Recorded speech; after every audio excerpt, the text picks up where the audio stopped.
ነገሩ እንዲበርድና መፍትሄ እንዲገኝ ፈልገን እንጂ የእናንተ ህመም ሳንረዳ ቀርቶ አይደለም።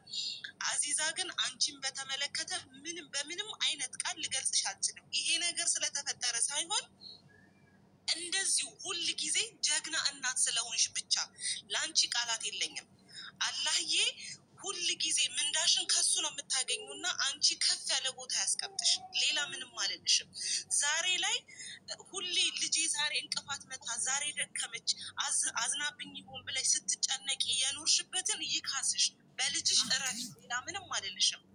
ምንም አንቺን መግለጫ ቃላት ቢገኝና በደንብ አድርጌ የውስጤን ፈትቼ ብገልጽሽ በጣም ደስ ይለኝ ነበር። በጣም ወላሂ ነው የምልሽ። አንዳንድ ጊዜ ላይቭ ከፍተሽ ማለት ነው አህላም ከጎንሽ ቁጭ ብላ ሳይ ገብቼ ላወራችሁ ፈልግና እሳሳለሁኝ። ማለት በቃ ያንቺን የእናትነት ጥግ ምንም መግለጫ የለውም። አንቺን ብቻ ሳይሆን እንደዚሁ እንደ አዚዛ ጠንካራ እናት ሆናችሁ እናንተ ወጣችሁ ስለ ልጆቻችሁ ፕራውድ ሆናችሁ የምትናገሩ ለሌሎች ሰዎች የምታስተምሩ እናቶች እናንተ ሁል ጊዜ የእውነት ደግሞ እኔ አንድ ሁሌ በጣም የሚገርመኝ እንትን አለ። ጀነት በእናት እግር ስር ናት ሲባል በእናንተ እንጂ እኛን የሚተካራ እኛን የሚወክል ራሱ አይመስለኝም። ምክንያቱም እናንተ ናችሁ። እናት ማለት እናንተ ናችሁ። የእኛን መጠሪያ ራሱ የያዛችሁት እናንተ ናችሁ። እና እኔ ለእናንተ እናቶች ምንም ቃላት የለኝም። አላህዬ ሁል ጊዜ ጥሩ ነገራችሁን ያሰማን። መልካም ነገርን ሁሌ የምታገኙ ሰዎች ሆኖ በልጆቻችሁ እረፉ። ኢንሻአላህ ደግሞ አህላምን ገና እንድራታለን፣ ገና እንደሰታለን፣ ብዙ ነገር እናያለን። ምንም ያለ ምንም ጥርጥር የእኛም ልጅ ናት። ሁል ጊዜ ማንም ሰው ሲነካት ሁሌ እኛም አለን። እኛም ስለምንነካ አላህ እንግዲህ ለሁሉም ነገር እሱ ነው ከፋዩ፣ ይክፈል። በጣም አመሰግናለሁ። በቃላት በንግግር ያስከፋዋችሁ ሰዎች ካላችሁ በጣም ይቅርታ።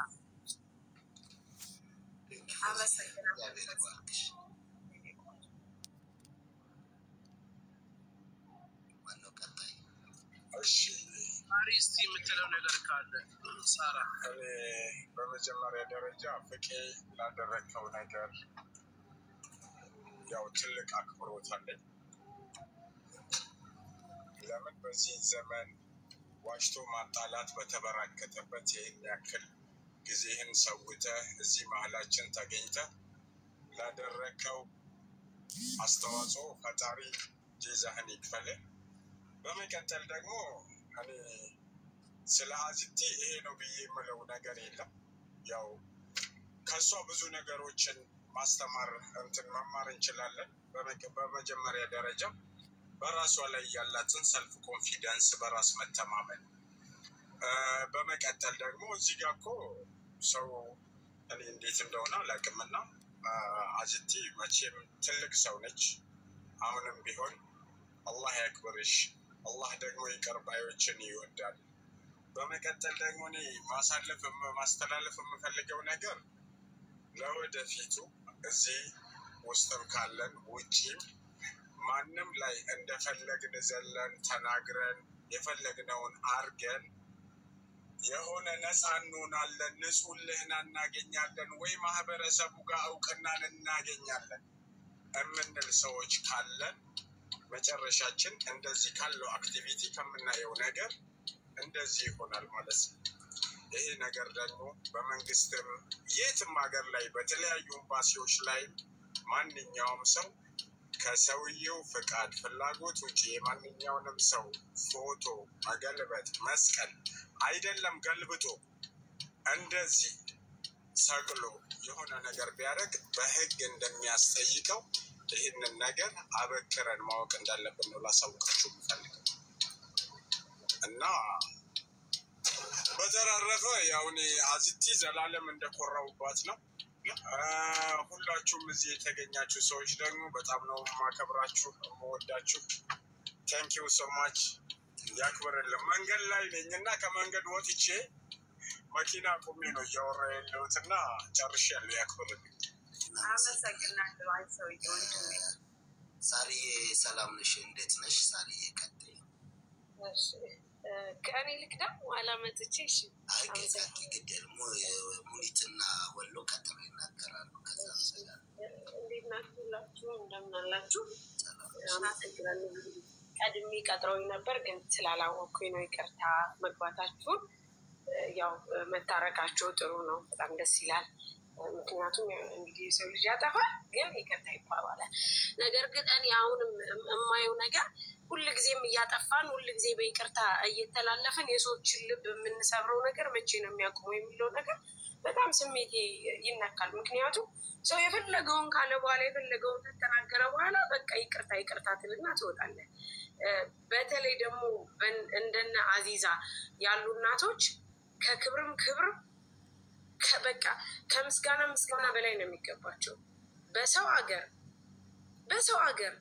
ሀገር ተቀምጠው እንደዚህ ልጆቻቸውን ይዘው እንደዚህ አርገው መኖር በራሱ ምን ያክል ነው ብለን እስኪ ራሳችን ተመልሰን የምንሳደበው እኛ ሴቶች ነን ችግሩ ያለውም ሴቶች ላይ ነው ምን አይነት ማፈሪያ ማህበረሰቦች ነን ምን አይነት ሰዎች ነን እግዚአብሔር በአምሳሉ በጸጋው የሰጠንን ፍጥረቶች የምናንቋሽሽ ምን አይነት ሰዎች ነን ብዬ ሳስብ እኔ በራሴ ይገርመኛል እመቤቴን ነው የምልፍቂ እኔ በጣም አዚዛም በጣም ነው የምወዳት አዚዛ ያውን አይደለችም በነገራችን ላይ ለማታውቋት ሰዎች ማለት ነው ድሮ ጀምረን ሰው ለመርዳት ሰው መሆን ብቻ በቂ ነው የሚለውን ወደ ሶሻል ሚዲያ መተን ስናቋቋም የነበረች እናት ናት ዛሬ ደግሞ እግዚአብሔር ይመስገን ሶሻል ሚዲያው ከነገርም ወጥቶ ምናልባት እንደዚህ አይነት ስራም እየሰራንበት ሊሆን ይችላል ግን የሰውን ስብዕና ባንነካስ ተቆጥበን መኖር አንችልም ወይ አፋችንን የሚበላል ለምንድን ነው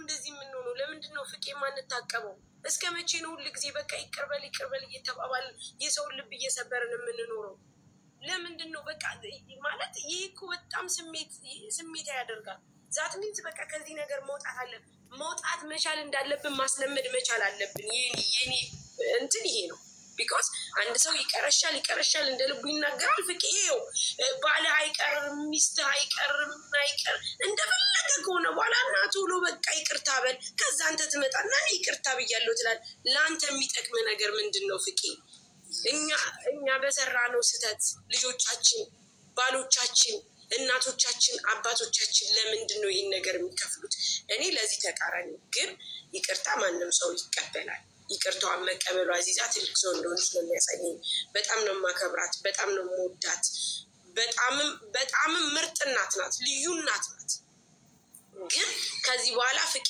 እኛ መማር አለብን እንድንማር ደግሞ አንድ ሰውን አታች ማድረግ ሰው ሲጀምር የህግ የበላይነት ያለበት ሀገር ሁላችንም ስለምንኖር በተለይ እንደዚህ አይነት ህፃናት ይዘው የሚኖሩ ሰዎች በህግ መቀጣት አለባቸው መዳኘትም አለባቸው ምክንያቱም እኛ ኢትዮጵያኖች ተው ስንባል አንሰማም ስለዚህ ይሄን ነገር ወደፊት እኛ ቀጥለን ማስኬድ ለምን እንዴ እሷስ ለምን ልቧ ይሰበራል ይሄ ሶሻል ሚዲያ ነው ፍቄ ነገ ከነገ ወዲያ ያስቀመጥነው ጋለሪ ነው ወጥቶ ዋጋ የሚያስከፍለን ይቺ ልጅ ነገ ሀገር ተረካቢ ትሆናለች ነገ በብዙ መንገድ የምትወልጅ ትሆናለች እንዴ ያየን እኮ ነው ብዙ አካል ጉዳተኞች ብዙ ቦታ ላይ እኮ ተቀምጠው አሉ ታውቃለህ በብዙ መንገድ የሚመሩ አሉ ስንት ባለስልጣን ይሆናሉ ዛት ሚንስ እኛ ይሄንን ነገር ማስቆም አለብን አዚዛ ያው እንግዲህ ላንቺ መግለጽም ቢያቅተኝ ግን መልካም ሰው ነሽ ነው ተባረኪ እናት በነገራችን ላይ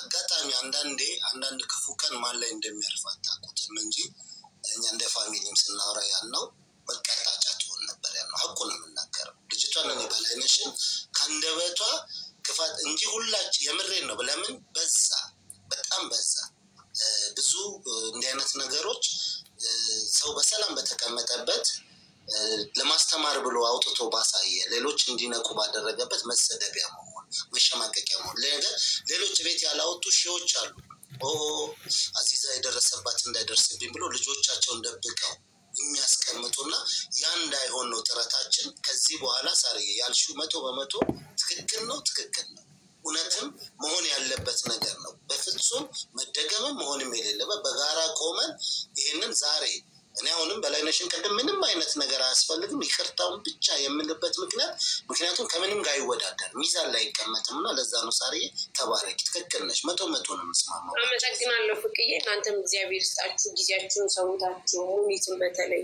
ላደረጋችሁ እግዚአብሔር ይስጣችሁ እንግዲህ ወደ ራሳችን እንመለስ ነው እሺ እኔ አንድ ነገር እላለሁ እዚህ ጋር ሙኒት ይቀጥል የሆነ ይቅር ተባባልን ምንም ተባለ አለቀ። ከዚህ በኋላ ግን እንዲህ አይነት ነገር ቢፈጠር ይቅርታ ጠይቁ የሚሉትን ሰዎች ነው መጀመሪያ በህግ የምንጠይቃቸው። ምክንያቱም ስደቡ እኛ አለን እኛ እናስማማለን የማለት ነው የሚመስልብን። ከዚህ በኋላ እኛ ይቅርታ ብናባብል እንዲህ አይነት ሰዎችን ኢንካሬጅ እያደረጉ ነው ብለን እኛ መክሰስ ነው ያለብን እነዚህ ሰዎች። ምክንያቱም ሁሉም ያንን ተማምኖ እየመጣ ይመስለኛል። አሁን አዲስ ነገር አይደለም፣ ያው የተለመደ ስለሆነ እያያችሁት ነው። ከዛ ይቀርበል ጸጥ ይሄ ታሪክ ቢመጣ አይደገምም። ይቅርታ የሚባለው ቃል አይደገምም ከዚህ በኋላ። ፍቄ ልዑል እየሰማች እኔ በበኩሌ በምን ማን አይደለም ማን ቢመጣ ከዚህ በኋላ ባለቤቱ ራሱ ፈቃደኛ ባይሆን የሰውን ታሪክ በሌላ ነገር ጠምዝዤ ነው የምከሰው። በቃ ይሄንን እናገራለሁ። መደገም የለበትም። ማን አይደለም ማን ቢመጣ ከዚህ ልጅቷ ሀዘንተኛ ናት። ሀዘኑም እንደው ተጭኗት አደረገችው ምንም በሚል አሁን ተዘጋ በዚህ መልኩ። ግን ከዚህ በኋላ የሚመጣ ሰው ኢቭን ይቅርታ የሚያስጠይቀውን ሰው እንጠይቀዋለን። በትክክል ሙኒት። በነገራችን ላይ ሙኒት በዚሁ ላመሰግንሽ ይፈልጋሉ። የምር ሰው አንዳንዴ ውስጡን ይዞ አንጀቱ አድሮ ነገር ግን ደግሞ ሚዛናዊ ሆኖ ሲመጣ ለምን የበላይነሽን እኛ በዚህ ረጅም ጊዜ ነው ወደ 3 አመት ሳቃት እህቷ ታማ በካንሰር ተሰቃይታ ሞታለች። ዛሬ ባለው ብዙ ጫናዎች አሉና አንዳንዴ ያ ማለት ግን በቂ ለዚህ ጉዳይ ትክክል ነው ማለት አይደለም። በፍጹም አይደለም። በፍጹም ምንም በቃ ምንም ይሄ እንዲህ ነው የሚመች